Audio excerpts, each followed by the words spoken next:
গীতা আর কোনো রিস্ক নিতে চায় না। গীতা ভাবে অপরাধীদেরকে কোর্টে পৌঁছাতেই হবে যেভাবেই হোক না কেন।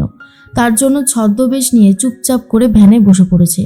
আর অন্যদিকে কনস্টেবল বলে, কি ব্যাপার বলতো, তুই এখানে কি করছিস? গীতা তখন বলে, আমাকেও তো কোর্টে যেতে হবে। বুঝতেই পারিনি ছদ্মবেশ নিয়ে কে বসে রয়েছে।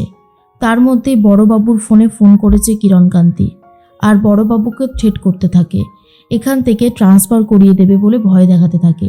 পঙ্কজবাবু বলে, খবরদার আমাকে একদম ভয় দেখাবেন না, আমারও কিছু ক্ষমতা আছে যেটা আপনি এখনও জানেন না। এর মধ্যেই গুন্ডাগুলো বাদরামি করতে থাকলে গীতা তাদেরকে মেরে উচিত শিক্ষা দেয়। ঢালিকে বলে, যান এবারে নিশ্চিন্তে ওদেরকে কোর্টে নিয়ে যান। কৃপান তখন তার ড্যাডকে বলে, ড্যাড সব ঠিক আছে তো? ওইদিকে কি ব্যবস্থা হলো?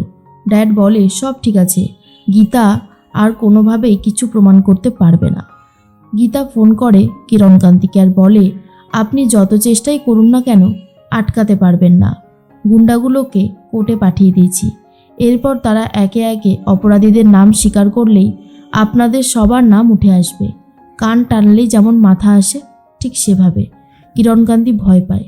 ভজন মিত্তি চলে যায় গীতার কাছে আর বলে, তুই যেটা করলি ঠিক করলি না। গীতা বলে, আমি এখনো কিছু করিনি, সবে শুরু হয়েছে। যখন আপনারা আমাকে মেরেছিলেন তখন কোথায় ছিল মনুষ্যত্ব বোধ? অগ্নিজিৎ মুখার্জিও কম অন্যায় করেনি, শাস্তি তাকে পেতেই হবে। তার মধ্যেই ঠাম্মি গীতাকে অনুরোধ করে এই বাড়িতে ফিরে আসার জন্য। সামনেই রথযাত্রা, রথ নিয়ে বেরোতে হবে গীতাকে, কিন্তু গীতা যেতে চায় না। ঠাম্মি বলে, তুই আসলেই সব ঠিক হয়ে যাবে নাতবু। গীতা কথা দেয় যাবে। এর মধ্যেই অগ্নিজিৎ মুখার্জি, কিরণকান্তি, ভজন কথা বলছিল।